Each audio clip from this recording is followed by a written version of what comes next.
Okay.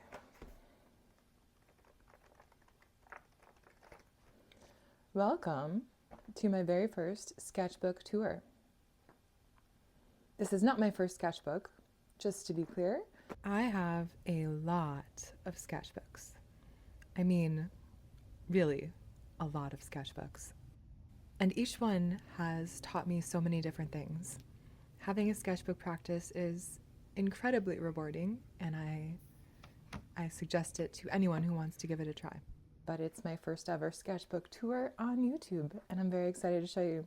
This is my first ever fully completed gouache sketchbook. So I credit Sarah Burns the suggestion to use this sketchbook with gouache, the Stillman and Burn Nova series. It is absolutely fantastic for gouache. It's toned paper, and I love it so much. I've got a second one I'm still working through. Let's talk about the stickers first. I just love the You Are Beautiful. These are common around Chicago. Don't remember where I got this moral sticker or this one, something I purchased years ago. But these three are mine.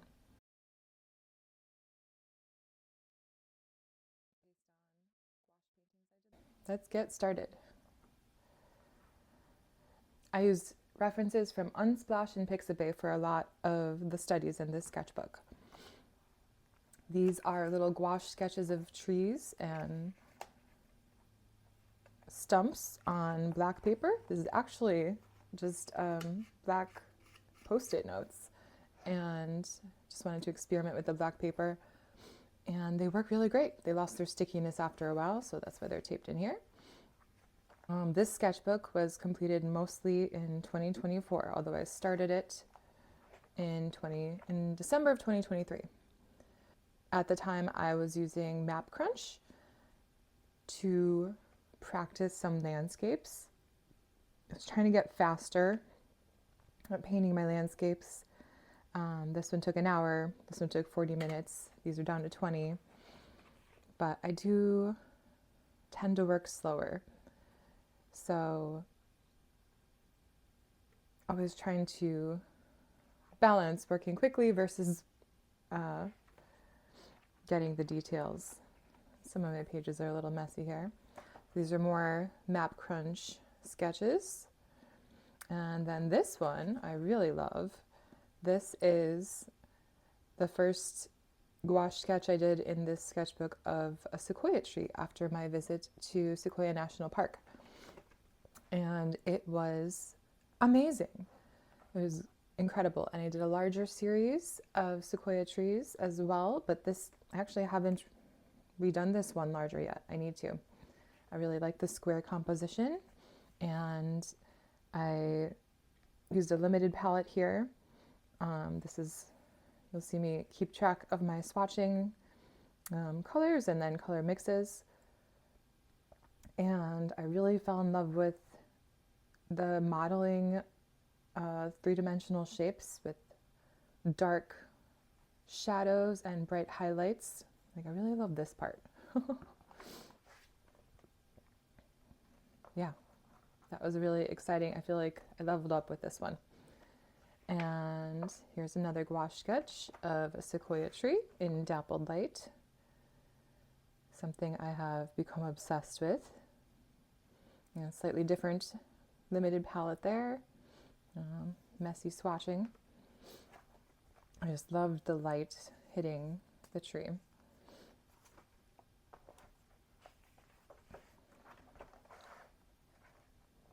Here I've got some shells. Sometimes I like to just paint things I've got lying around the house, and these are some cool shells I found. Lay them on the sketchbook and paint them like that.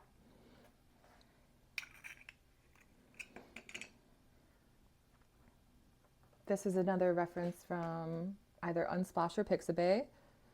Usually give credit. There's my limited palettes, and you can see I am starting to get very into mushrooms on trees and moss. Falling in love with the whole forest vibe. This is a local forest preserve. I really loved the the purple shadows versus the highlights in the background.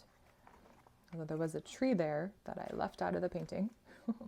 This is a picture a friend sent me from a trip in Florida, and I'm not sure what kind of bird that is, maybe a heron, but I just really loved the bird in shadow, walking out of the shadow on the beach.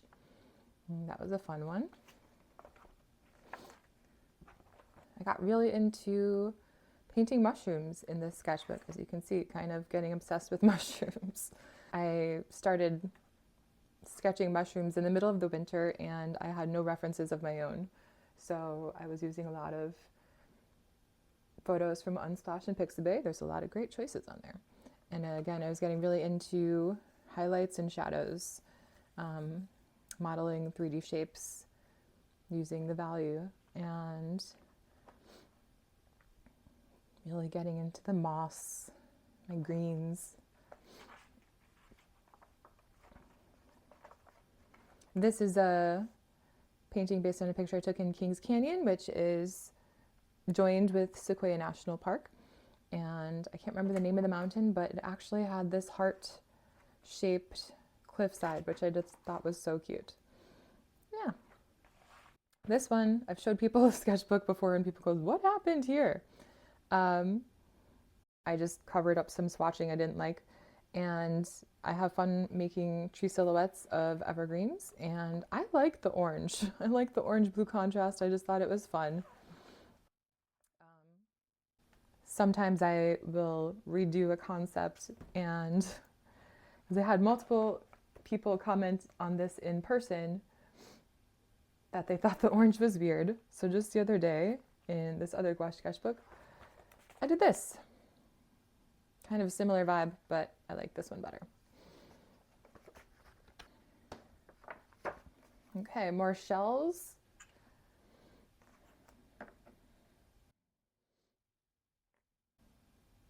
Yeah, fun to draw things that are just sitting around the house. Shells are great, especially when you add the shadows, and it makes it look like it's actually like you could pick it up off the book. So, little shell studies there. I realize I want to visit the bald cypress trees someday. I have never been, so I don't have references of my own, but I'm getting really into certain types of trees, specific trees that are, I just find the shapes really interesting. So again, I found a reference on Unsplash or Pixabay and did a little bald cypress sketch.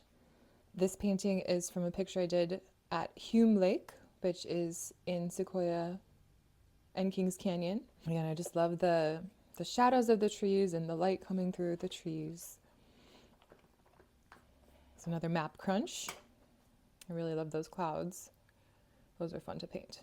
I saw some pine berries at the grocery store, and I just had to buy them. They're pine berries. They're like strawberries, but they're white, and I just had fun playing with the colors there. Some more pine berries. I kind of like some of them are unfinished, and you can see the sketch underneath. Again, playing with slightly different color combination. And here's more map crunch pictures. A little tropical one. Very verdant green landscape. Another tropical one. Sometimes when it's cold and wintry, you just gotta paint something with palm trees and it makes you feel warmer. You can see I have more mushroom studies here. Very into the light and shadow that's happening.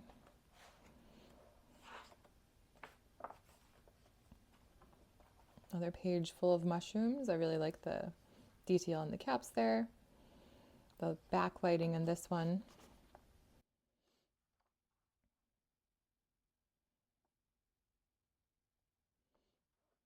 This one was literally as blue as I could make it, straight out of the tube, cobalt teal.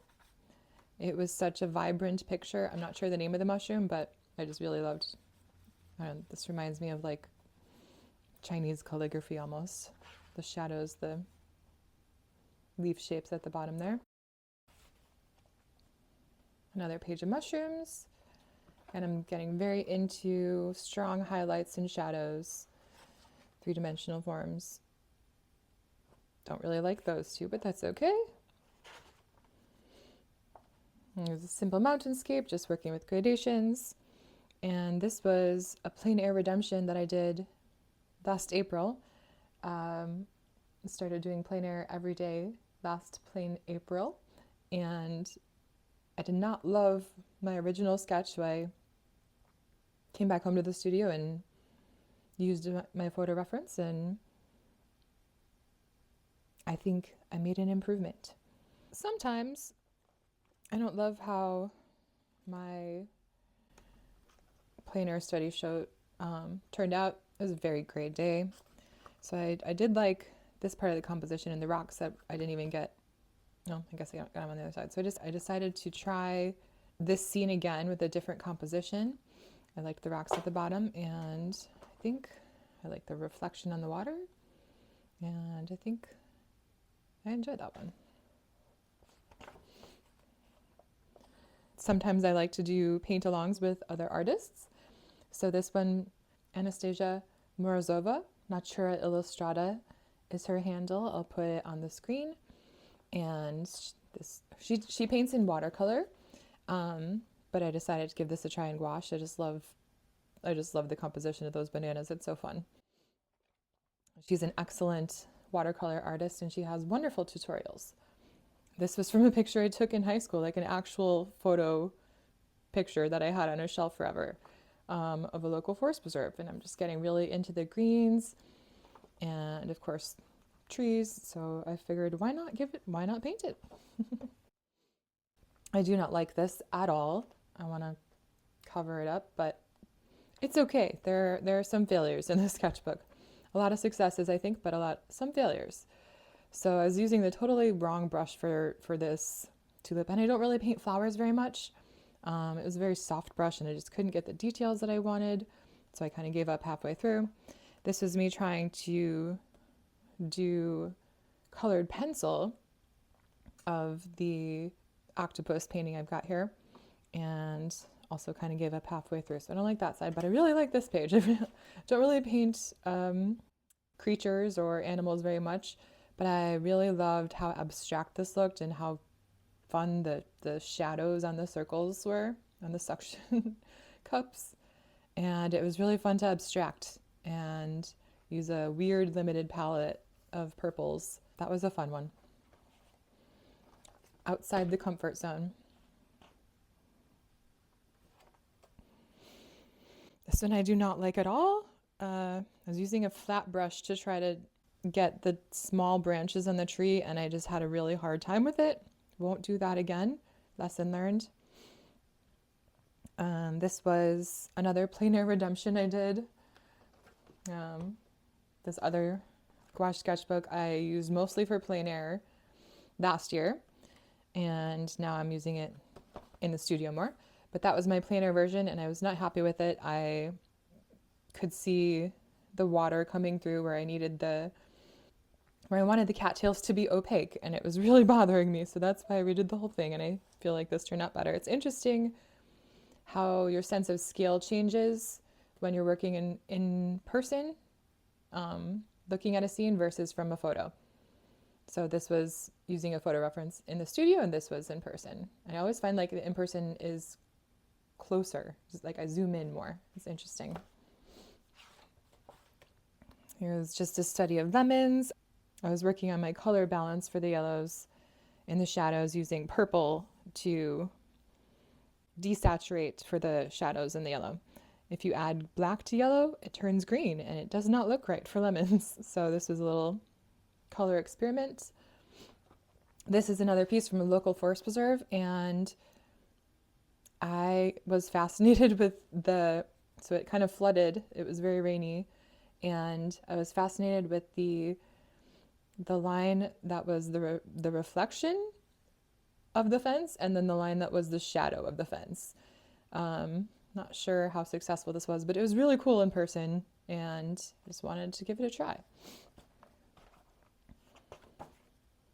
More tree shadows, more tree shadows. Just like sculpting the three-dimensional shape of the tree with the shadows on the grass. This was another plein air redemption from last April. So it was a very rainy day in Chicago. This was my original. And it's interesting again how I've zoomed in. The scale of the buildings, I perceived them to be so much closer in person. And then when I went home to work from a reference, that's what I got from the picture. And I'm like, wow, it's just fascinating how, again, how we perceive scale so differently in a photograph versus in person. I really do like the character of these buildings, although I like a lot of aspects of this one better, like how it's got the rough edges, and I think the texture of the grass is preferable. And then the loose, the rough edges of the clouds there. On that day, I also went to a coffee shop in Chicago and just happened to be served this cup with a cute little heart in the foam, and it reminded me of Ale Ganuza, who is a wonderful oil painter artist who does really vibrant paintings, a lot of still lifes, a lot of coffee cups. So I decided, in the spirit of Ale Ganuza, to do a bright pink underpainting on both of these pages actually, and paint my coffee cup. I really enjoy like how the shadows here worked out.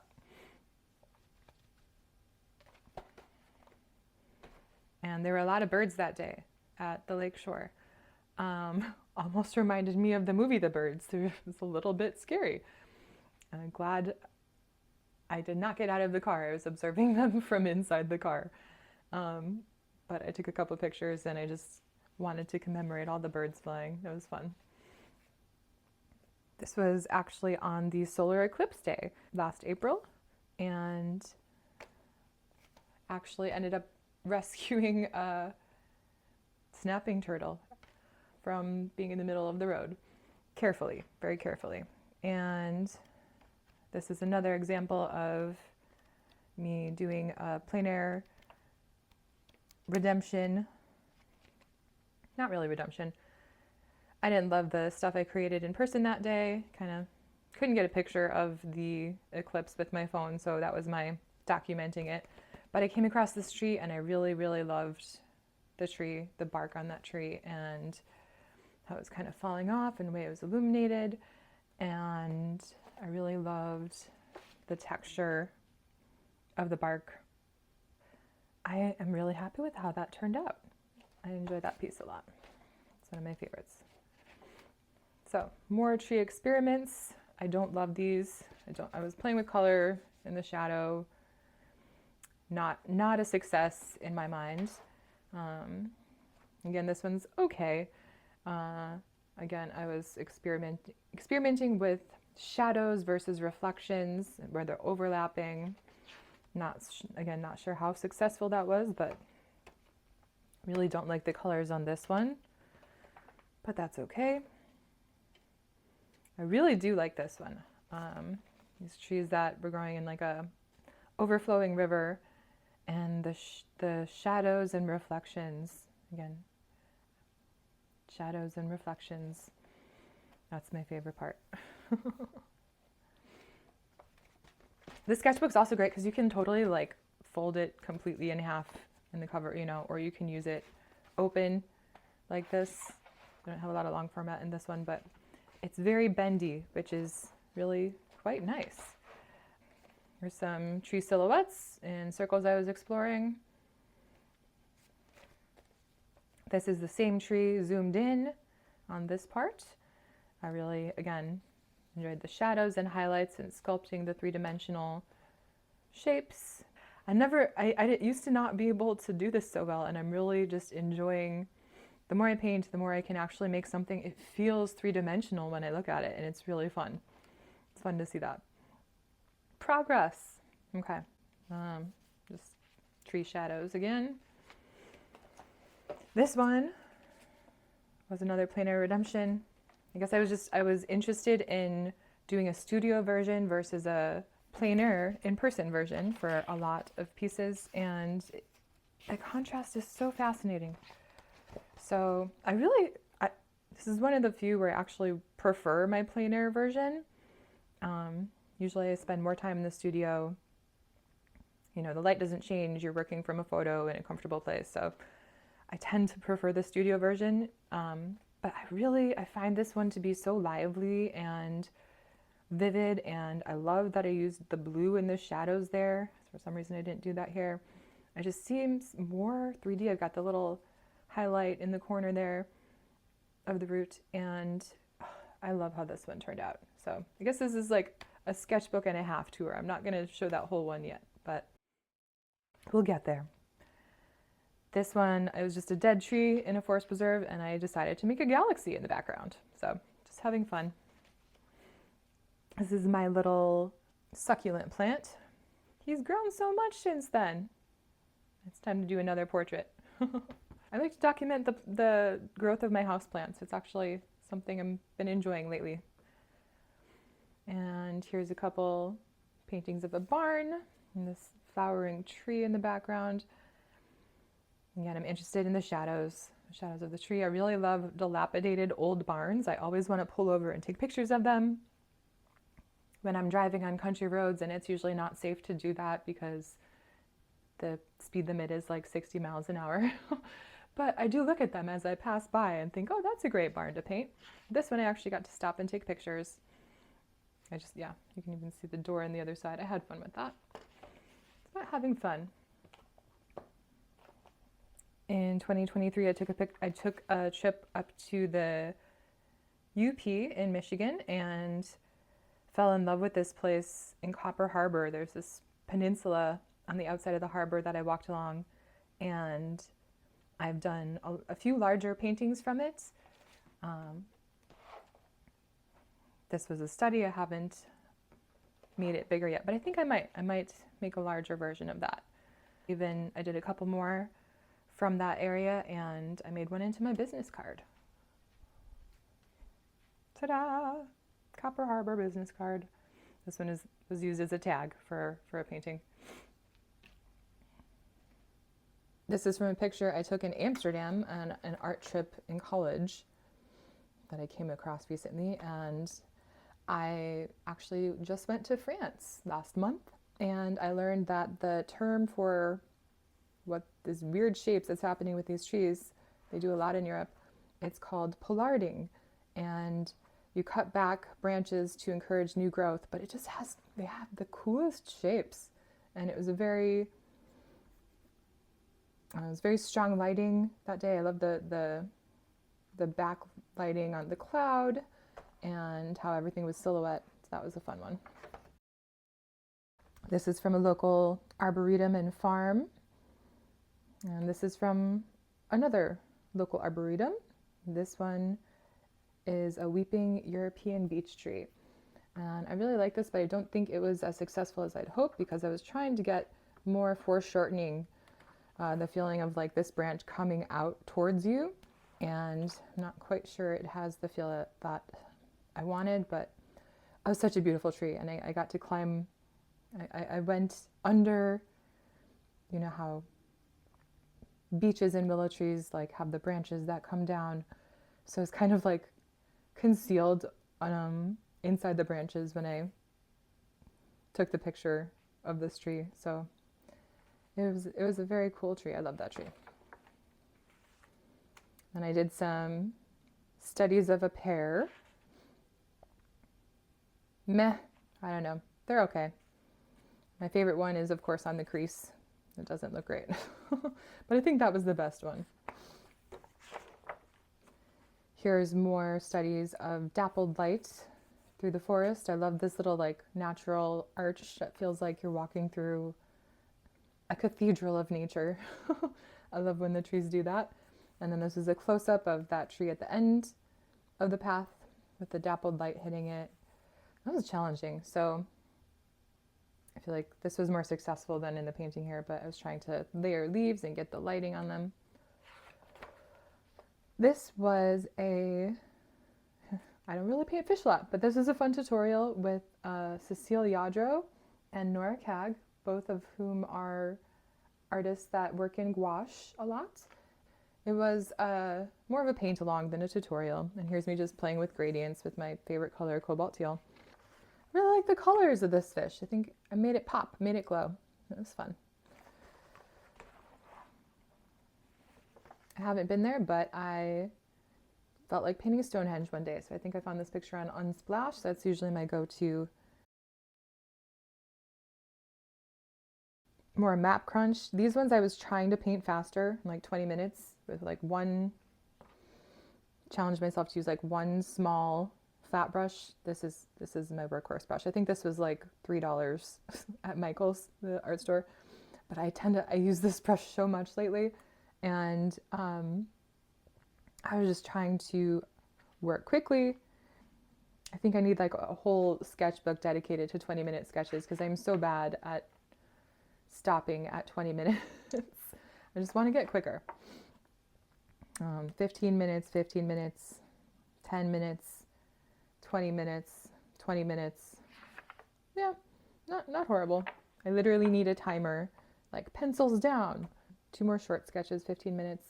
This one I believe was again on Splash, and this is actually my phone background for a while. I don't know where this picture is from, but I really loved the blue mountains and the peachy sunset behind it, the silhouettes of the trees. And I was feeling a little burnt out, a little down, a little lost at the end of last year, and I didn't know what I wanted to paint with what little room I had left in this sketchbook. So I decided, let's do some master studies. I don't know if I'm still going to call it that. These paintings make me so happy. I did a series of paintings from my favorite video game series called Monkey Island.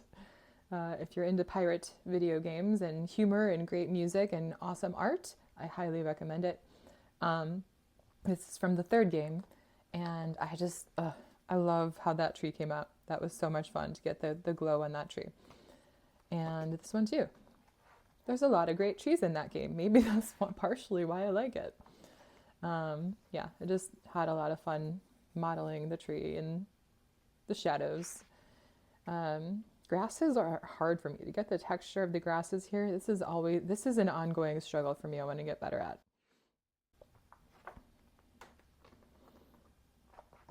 I felt like painting the Dorset coastline. I don't know what inspired that, but got it on Splash. This is a picture I believe I took in Kings Canyon. And this was a little study of my brother's cat. And he wanted a pet portrait, which I don't do very much, but I thought it was a really cute picture of the cat, whose name is Taco, which is a palindrome taco cat. And I just I don't usually title pieces, but I wrote this when I framed it and gave it to him because I just thought it was so funny. I'm a nerd. I'm amused by wordplay. Taco cat, the palindrome cat. And ended up using a totally different palette here. This was too adventurous. I went with a more traditional palette because the most challenging part was getting the lighting on the blanket, like the light through the window illuminated on the blanket, which this wasn't super successful, but the final piece was. Here's another Kings Canyon mountain sketch. And I don't know what that is. I usually will swatch carefully next to the piece. I guess I felt like taking up a whole page that day. Okay, here's another scene from Curse of Monkey Island, the 3rd game in the series. And this is a night scene with an island with an active volcano, a stranded ship, and there's got a village up there, a little windmill. I love the clouds in this game. I just love the art style so much. I think it's really influenced me. And at one point in this game, the lava overflows and comes down here and flows down this river tributary thing. And I still think about should I add lava there? Should I make this glow orange as well? I could. I'm debating it. But